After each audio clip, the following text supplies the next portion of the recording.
Esta noche de domingo en el estudio nos acompaña Dominga Ríos, quien es la jefa de proyectos de Educación 2020. ¿Cómo está? Buenas noches y gracias por estar acá. Buenas noches, muchas gracias a ustedes por el espacio y la invitación. Hablemos de educación. Ya han pasado prácticamente un poco más de 15 años de cuando se dio a luz a este proyecto de Educación 2020. Cuéntenos en qué proceso están actualmente. Así es, un proyecto que hace 15 años dio origen a esta fundación. El año pasado celebramos nuestros 15 años, fue nuestro aniversario. Así que desde ese tiempo tratando de ser un aporte en materia educacional, participando en distintas mesas de trabajo para ser partes no solamente de la identificación y análisis de problemáticas, sino también ser partes de las soluciones. Ese es un poco nuestro ¿Pero por qué motor de Educación trabajo. 2020? ¿Estaba pensándose en aquel entonces a futuro? Estaríamos ya tarde. La verdad es que esa es una pregunta que siempre nos hacen, tiene más que ver con el avance de las escuelas que están en el 20, en el percentil 20 más bajo del nivel de desempeño e indicadores de logro en aprendizajes, hacia los que tienen mayor nivel de logro. Entonces, reducir las brechas de educación de calidad entre los que tienen peor desempeño y los que tienen mayor desempeño en términos de percentil.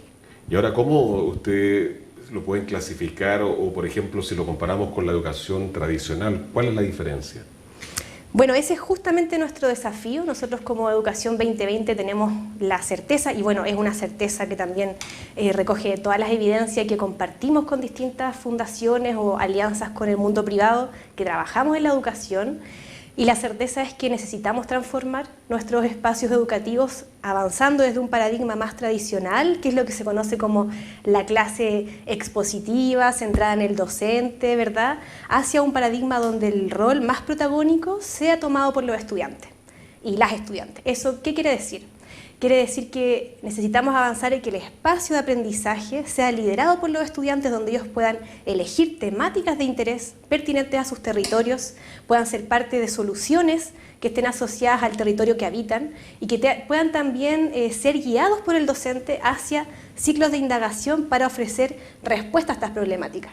Entonces ahí transitamos a un rol estudiantil que es protagónico. Ahí ellos están aprendiendo y dando respuesta a lo que el territorio necesita. O sea, estamos hablando de un aprendizaje basado en un proyecto, básicamente. Así es, nosotros trabajamos como Educación 2020 a través de la metodología de aprendizaje basado en proyectos. Hay otras metodologías también que trabajamos, como la tutoría entre pares, también trabajamos aprendizaje basado en retos. Principalmente es una forma de entender el aprendizaje donde transitamos del rol foco docente hacia el rol foco estudiante. Entonces, el paraguas que nosotros llamamos es metodologías activas, en las cuales cabe exactamente el ABP, aprendizaje basado en proyectos. Correcto, pero cuando ustedes se refieren, por ejemplo, a los territorios, ¿estamos hablando del espacio barrial específicamente? Exactamente, estamos hablando del espacio, del entorno de la comunidad escolar.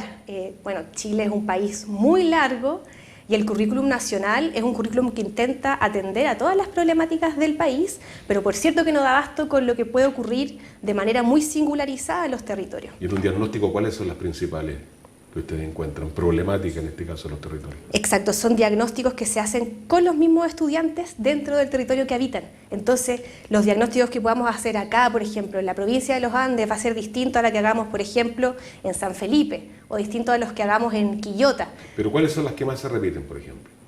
En este territorio, por ejemplo, estamos trabajando en proyectos con las escuelas que trabajamos, por ejemplo, con todo lo que tiene que ser la cultura andina. Tenemos una escuela, la escuela de Río Blanco, con la que trabajamos, que está cercana a la cordillera. Justo venía manejando para acá, desde Santiago, y claro, la cordillera acá es imponente, ¿no? Entonces cobra mucho sentido que acá las temáticas que aprendan los estudiantes y donde ellos desarrollen ciclos de aprendizaje sea en torno a la pertinencia de su territorio. En ese sentido, la cordillera, por ejemplo, los cóndores que viven en la cordillera son parte importante del patrimonio cultural que se lleva a la sala de clase. O sea, estamos hablando de una cultura intangible, estamos viendo del recurso natural que posee esta misma zona. Así es, recursos intangibles como también todo lo que sea el medio ambiente. Por ejemplo, tenemos un proyecto en el Colegio Carmelita, ahí en Nogales, que se llama Corazón de Melón, que justamente es un proyecto turístico, está anclado con un área de desafío que se fijaron el equipo directivo y docente para poder fortalecer el área medioambiental en el colegio. Y fruto de esa decisión es que estudiantes desarrollaron un proyecto que atienda a la información turística del territorio, poniendo foco en cómo generar más compromiso con la educación ambiental y más cuidado también del entorno para un mejor porvenir de las generaciones futuras. Usted me indicaba que viene ya de Río Blanco, significa que está basado, focalizado tanto en la educación básica para llegar hasta la media, o sea, todo un desarrollo. Así es. Así es, nosotros trabajamos con la comunidad escolar completa, es decir, desde los más pequeñitos en la enseñanza prebásica, también en la enseñanza básica y en la educación media. En la educación media tenemos la salvedad de que trabajamos con establecimientos científico-humanistas, pero también con establecimientos técnico-profesionales. Entonces, una amplia gama de todo lo que es el área educacional, porque en el fondo los cambios tienen que ser a nivel institucional de la educación. Por ende, todo el colegio se compromete. ¿Cómo elaboran la planificación para cada establecimiento según el territorio donde está emplazado?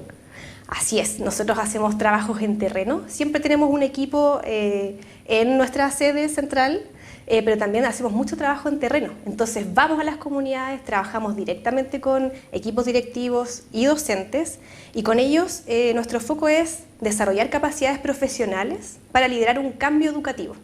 Tiene su salvedad que el equipo directivo se desarrollan competencias del liderazgo para la innovación educativa, y con el equipo docente competencias metodológicas para trabajar la innovación educativa en el aula.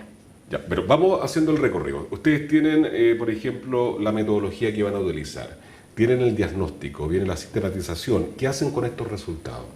Son diagnósticos que nosotros establecemos con la comunidad educativa, donde participan también estudiantes, docentes, en el mejor de los casos también convocamos apoderados en instancias participativas para que el diagnóstico emerja desde la misma comunidad escolar y desde ahí ver cómo diseñar proyectos para hacer frente a estas problemáticas. Y de acuerdo al tipo de establecimiento, por ejemplo, ir viendo qué proyecto, y eso se hace con los niños y las niñas, qué proyecto podemos crear para poder resolver problemáticas territoriales, locales, barriales de la comunidad en la que estamos insertos como institución educativa. ¿Cómo se sustentan ustedes a través del Ministerio de Educación? Nosotros como fundación trabajamos con fondos que postulamos ya sea desde el Ministerio de Educación, pero también con alianzas público-privadas. Por ejemplo, en este caso y en esta región, trabajamos con Fundación Anglo American bajo un proyecto, un modelo educativo que se llama Modelo Pionero. Aquí quienes nos escuchan probablemente lo habrán escuchado en sus colegios, de parte de sus estudiantes, de sus hijos e hijas también. Y esta alianza con Fundación Anglo American nos permite llevar un modelo pionero que transforma todo el espacio educativo, al menos en 4 años de instalación del modelo, avanzando de un paradigma tradicional hacia un paradigma innovador. Lo más cercano, bueno, y que ha escuchado a la gente durante muchos años, el que se implementó, por ejemplo, en el Liceo de América, que hizo un cambio en el paradigma que existía en aquel entonces. O sea, esta educación que del modelo pionero basada en proyectos vino a ser un cambio sustentable, o sea, sustantivo en el desarrollo de los estudiantes. Exactamente, ese es el horizonte, ¿no? Cambios sustantivos que implica un tiempo de instalación, harto trabajo en terreno con los equipos profesionales, y el Liceo de América, como señala, es un muy buen ejemplo. De hecho, es el primer establecimiento que egresó de este modelo pionero y que hoy en día trabaja de manera totalmente autónoma, siempre de la mano de la alianza, porque acá hay un trabajo que vale la pena señalar, es un trabajo en red, donde participamos distintas instituciones que nos importa y que trabajamos constantemente en educación. Mira, disculpa, sí. Estoy buscando un torpeo acá, no hay que estar revisando el teléfono. Vamos al torpeo, siempre son válidos los torpeos. Sí, es que quiero ver, por ejemplo, de los colegios que ustedes están interviniendo o que están trabajando, que son muchísimos, por ejemplo, ya, vamos a partir por Fernando Silva, el Bicentenario Polivalente, Fernando Silva Castellón de Catemo. Está Carmelita San Felipe, Cortés de Nogales, Escuela Río Blanco, ya, y el trabajo que hacen, como lo señalaba, en básica, y Liceo María Teresa del Canto. Así es. Estos son los que ustedes ya están con alianza trabajando. Ya, ahora me coloco en la posición, por ejemplo, si hay algún director de establecimiento viéndonos hasta ahora en su casa, algún sostenedor de algún establecimiento, ¿cómo yo puedo incorporar mi colegio a este modelo pionero? Bueno, Modelo Pionero es un proyecto bastante grande. Nosotros como Educación 2020 tenemos proyectos a lo largo de toda nuestra franja territorial nivel país.